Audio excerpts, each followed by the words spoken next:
Hey, party people. Hello. Hamana Totten here. Okay, that's as good as we can get right now. Okay, thanks. That was really, really good. The first thing I just want to ask, so this is meant, well, we'll have a broader discussion, but the first thing I wanted to ask is, when you sat down, what's the first thing that you wished you had said, or maybe you feel like you didn't say as well as you wanted to, and like a little reprieve? I always like that. Is there anything that comes to mind for any of you? I think for me is the actual science and studies that are coming out around the importance of psychological safety for creative and high-performing teams.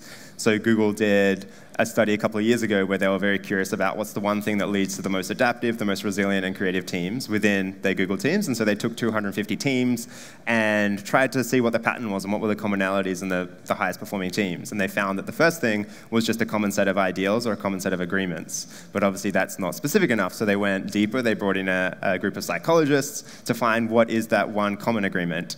And the one common agreement was psychological safety, or the ability to take interpersonal risk without fear of judgment.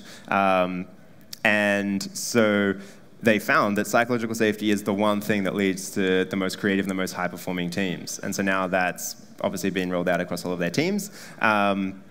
But obviously indicates to us as well that if we are wanting to create spaces within our own organizations or within society at large where creativity can flourish, where ideas can flourish, and diversity is able to exist, then we need to really value the ability to facilitate psychological safety.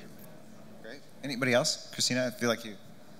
Yeah, I sat down and I realized that I did something that I almost always do, which is make an appeal to the individual, because it is so easy to look at the crowd and see the individuals in the room, and that's something that I'm very versed at doing. But it's much harder to look at the room and see the collective and the collective identity of the people in the room.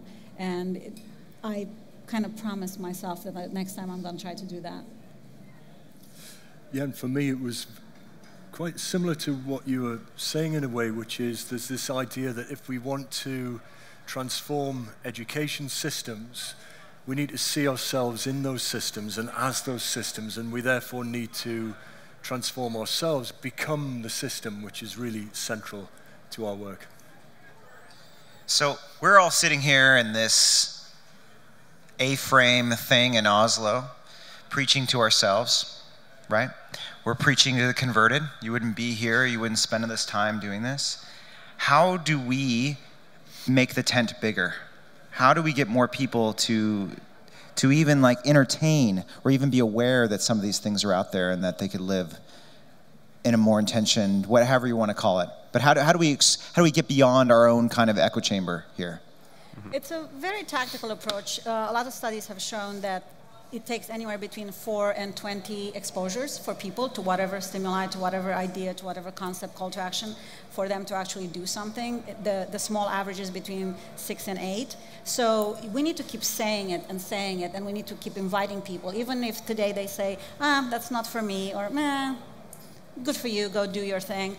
Keep saying it, keep saying it, keep saying it. And the 20th time, the tent will be bigger.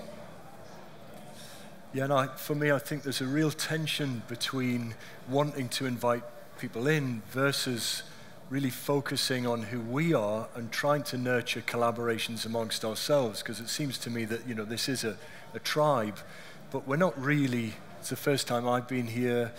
I've got a network of people who would love to be in this tent, and it seems to me what we need to be doing is collaborating ourselves, aligning to a common vision and becoming more systemic together before we really move out into the wider world.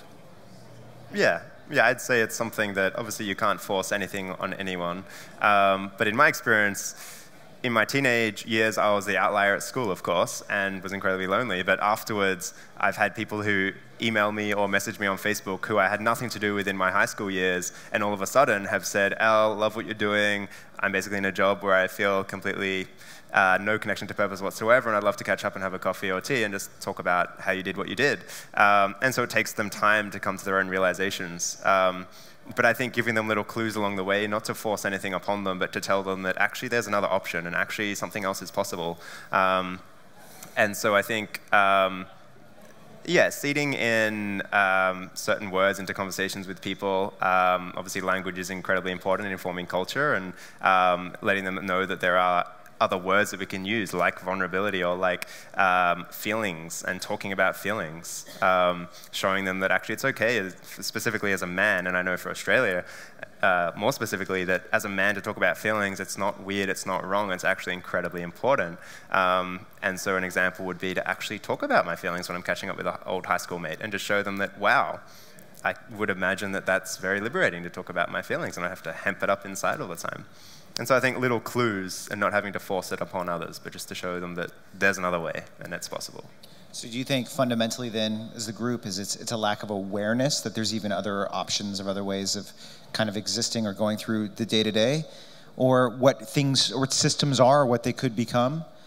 Because I think it's generally like kind of cool to say that things are messed up, but there's not a lot of what do we do next? Or how do we get groups together to do those things? And so I like what you said about getting this tribe kind of figured out first and then move on and do those kind of things. Is that kind of what you were thinking? I think so. I think there's if I think about Ashoka, for example, it's pioneered this idea of the social entrepreneur, which is, and the narrative there is essentially a heroic person battling against the odds and overcoming the odds to change some kind of system. And that seems to me to be, it's served its purpose. It seems to me now the narrative really needs to be us collectively aligned to a common vision and collectively and collaboratively changing systems. So I think it's an absence of powerful narratives in a world in which people are bombarded with competing narratives all the time. Amen. I'm not going to disagree with that. A question I'd love to ask, because all three of you talked about very different things, right, that kind of led up to the same idea. And kind of what you were saying is, I would almost maybe think of it as there's a lot of messages, but very few narratives. So messages are kind of like empty calories when we're wanting a meal. And so how do we, using that twisted metaphor, how do we give people a little taste of what the meal could be when all they've eaten really is messages? Or largely eaten messages. It's what Ross said. It's a better world. And I think at the core of change is the enlightened self-interest, and sometimes not so enlightened. But if there is something there that we can all relate to, the better world, whatever that means to us, and I think that translation needs to happen individually, we will really perhaps understand that we are in the midst of an evolutionary change right now, both as individuals, as brains, as society, that there is a massive shift that is happening right now, and we're grappling with what that is, individually, collectively, globally. And people talk a lot about saving the world. I think it's about saving the civilization and what the civilization is turning out to be. I like that a lot. I like that a lot. All right, what questions do you have for each other? I've got a question. How do you scale your work so that far, far more people are coming together in circles and being vulnerable and growing into this kind of better civilization? Yeah, so I do a lot of facilitation training for, say, leaders and executives within organizations. My vision is always of a world where executives, leaders, teachers, educators are actually facilitators who are not able just to give answers, to facilitate a room safe enough for people to come to their own answers, safe enough for them to explore the diversity of opinion and answer and come to their own empowered answer through experience. And so I run a lot of facilitation trainings, facilitating executives and leaders in the art of group facilitation and in the art of holding safe space and brave space.